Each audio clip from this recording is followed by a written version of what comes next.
Script: The Fall of the Benin Kingdom.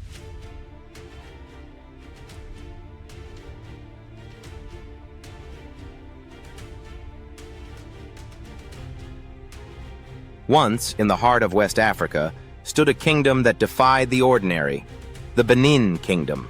Renowned for its artistry, organization, and spiritual power, Benin was a marvel of civilization centuries ahead of its time. By the 15th century, the city of Benin had grown into a sophisticated urban center, laid out in complex streets and protected by what would become one of the longest earthworks in history. A vast network of walls and moats encircling the capital and surrounding territories. The heart of this kingdom was its monarch, the Oba, both a spiritual leader and political ruler, whose palace symbolized order and divine connection. Within its halls, bronze casters immortalized the empire's achievements in intricate sculptures, and warriors patrolled with unshakable loyalty. European contact began in the 15th century when Portuguese traders arrived, fascinated by the kingdom's power and trade network. For centuries, Benin maintained a delicate balance, engaging in commerce yet guarding its autonomy fiercely. But by the 19th century, the tide had shifted. European colonial ambition was no longer satisfied with trade. It demanded domination. In 1897, tension reached a breaking point. A British delegation, claiming peaceful intent, approached Benin despite being warned not to.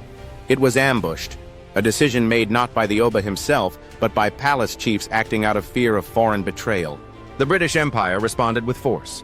In what they called a punitive expedition, thousands of British soldiers, armed with Maxim guns and cannons, marched into Benin. The city was burned. The royal palace was sacked. Sacred shrines were desecrated. And over 3,000 Benin bronzes, representing centuries of cultural memory, were looted and shipped off to Europe. The Oba, Ovonramwen Nogbaisi, was captured and later exiled to Calabar, where he died in 1914. His kingdom, once a sovereign powerhouse, was folded into the British protectorate. But the story of Benin did not end in flames.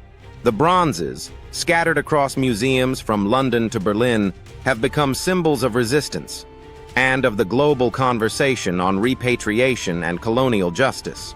Today, Benin City stands as a living memory of what was and what still is. The descendants of the kingdom have reclaimed their history, and efforts are underway to return many of the stolen artifacts home. The fall of Benin was not just a military conquest. It was a cultural wound, a spiritual interruption, and a reminder of what is lost when history is stolen, not remembered. Thanks for watching. Subscribe to my channel and find more fascinating past stories.